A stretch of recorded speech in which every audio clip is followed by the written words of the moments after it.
So hello mga coins, mapagpalang araw po sa ating lahat. So yun, thank you mga coins sa mga nakapanood po ng ating last content. So ito po, yan.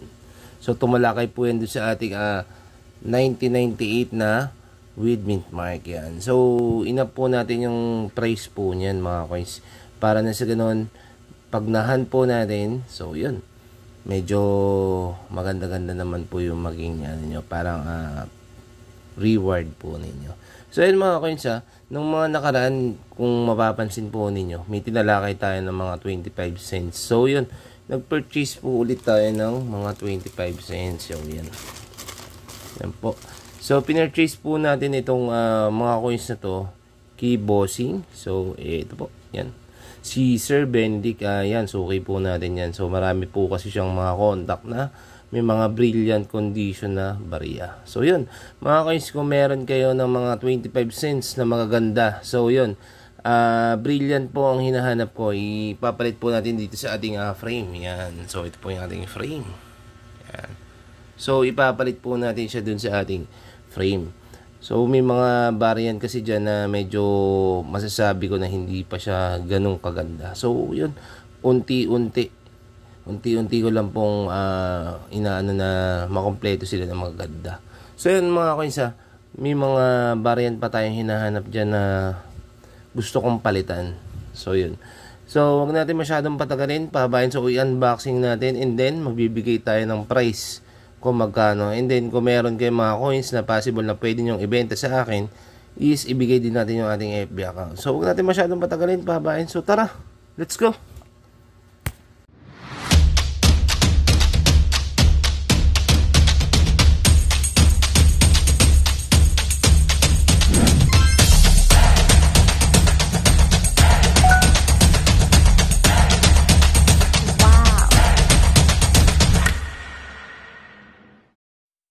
So hello mga coins, mapagpalang araw po ulit sa ating lahat.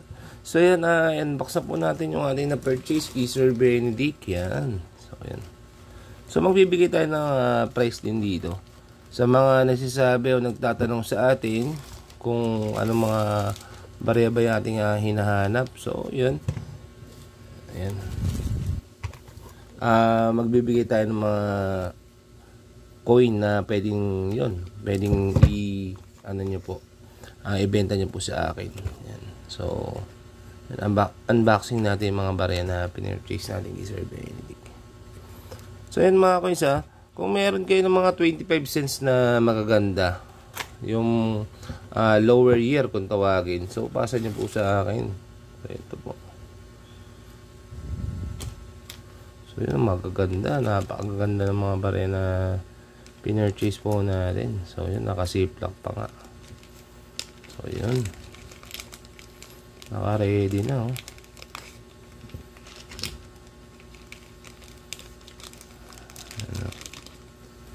So, ito po. Yan. Sobrang solid. Maganda sila mga coins. So, ito po yung unang pinurchase natin. Yung commemorative. Yan. So, liwanagan po natin. So, ito possible. Baka ipalit ko to dun sa frame ko. Dun sa naka-frame ko. O hindi ko pa masyadong alam kung ito ba'y sobrang ganda o maganda lang. Ano po natin, tanggalin natin dito sa clip, coin clip. Coin clip po ang tawag dito sa mga ganito mga coins. Yan. So lipat lang din natin. Alam niyo naman itong mahiwagang basahan natin. Yung punasan natin para lumabas yung kinang. So magkano ko ba ito nabili? Yan ang mga tanong. So yung ganda, oh. Solid na solid.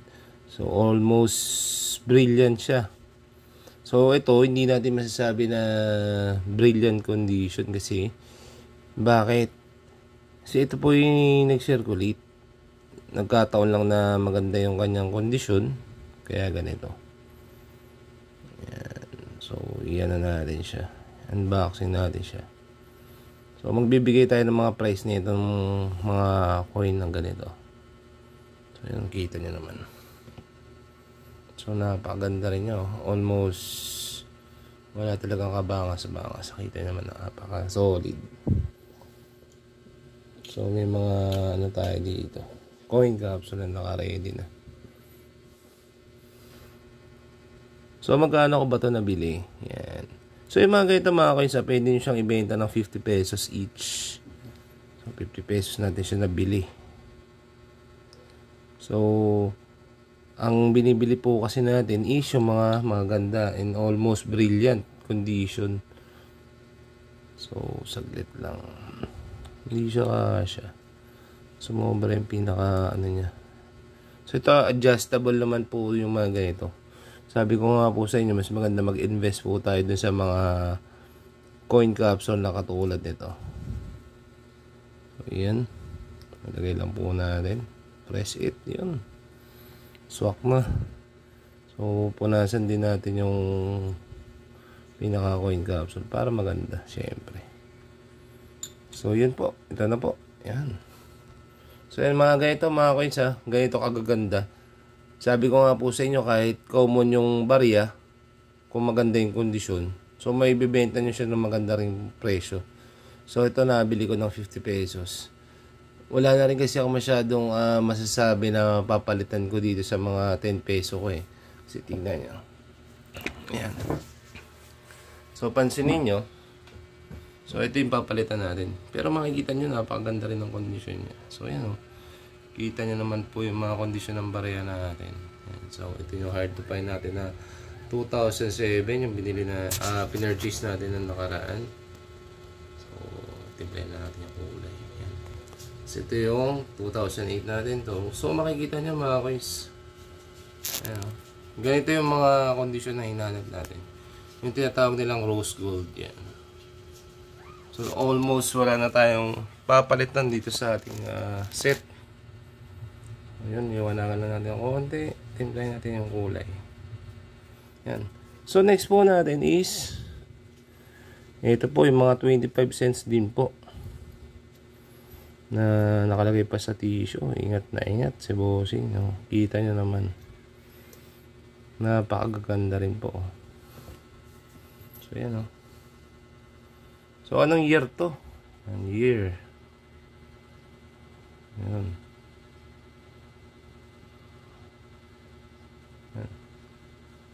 So 1996. So makikita nyo sa kanya, halos ayun po, may luster effect pa rin po siya. So yung mga ganito mga coins pwede nyong ibenta ng 50 pesos ang isa. So ganun yung pagkakabili natin dito. So 3 piraso itong binili natin.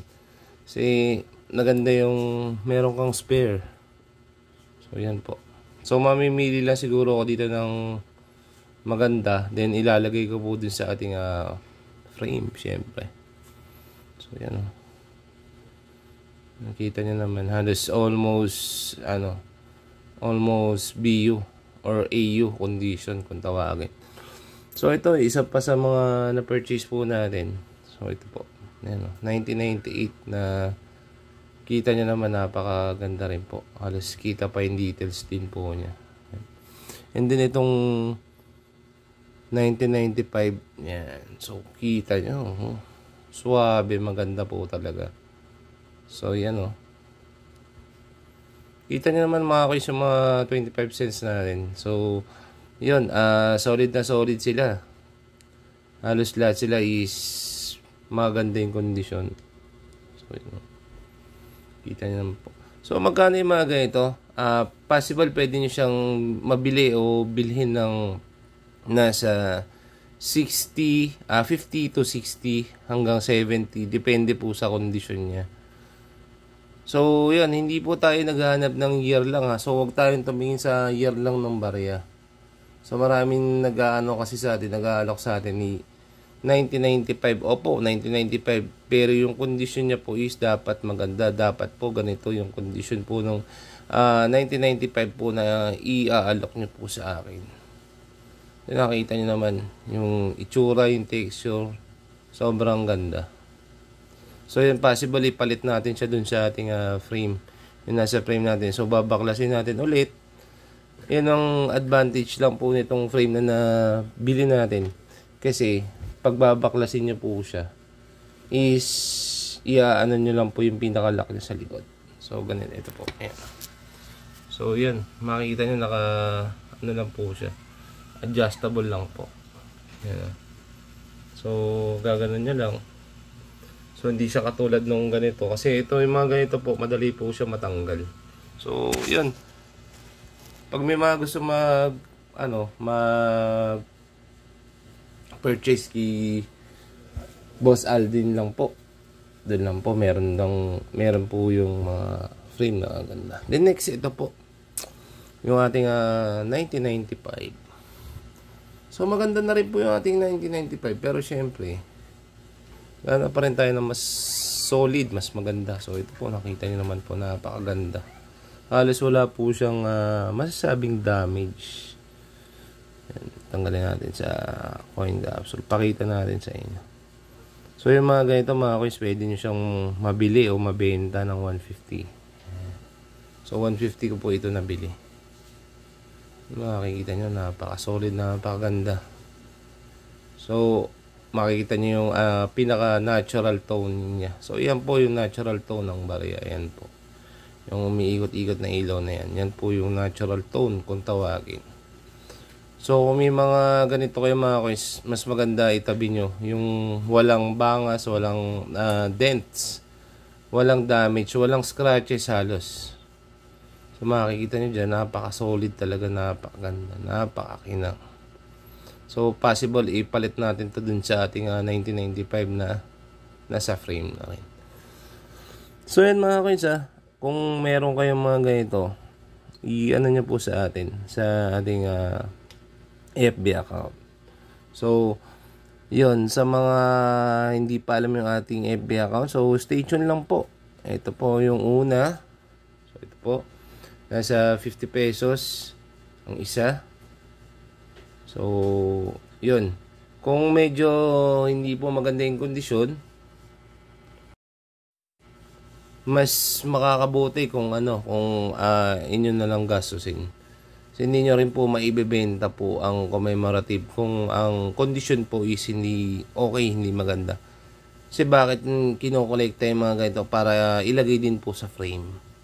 So kung hindi maganda yung kondisyon, so yun, wala namang bibili nun mga coins. Siyempre ayoko naman din masayang yung mga effort po ninyo. So yan mga coins kung meron kayo ng mga ganitong 25 cents natin, so ito baka possible hanapan natin na maganda to. Ito.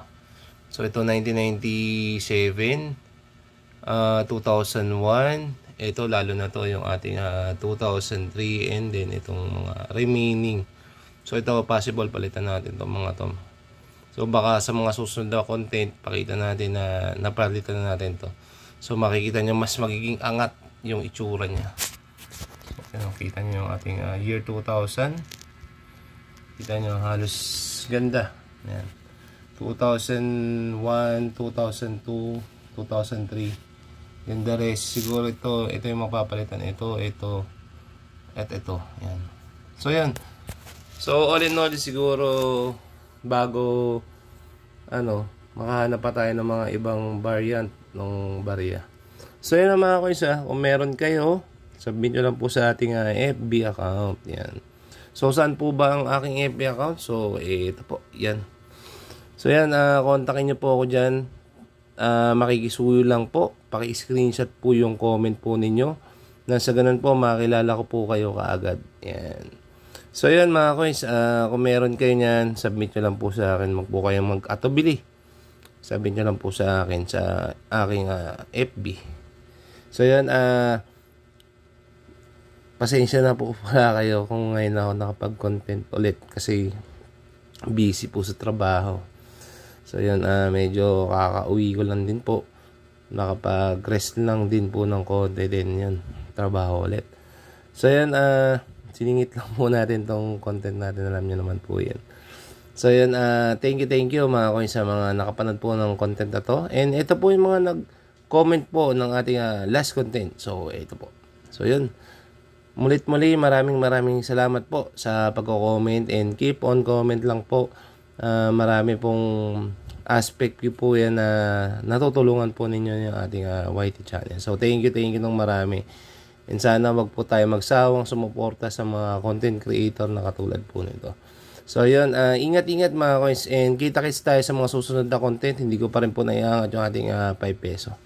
So yun, talakayin po natin yan sa mga susunod na content. So 101 na tayo, ay 111 na tayo. So yun, tuloy-tuloy lang po. So ingat-ingat and God bless us all. Kita-kits sa mga susunod na content. Bye-bye.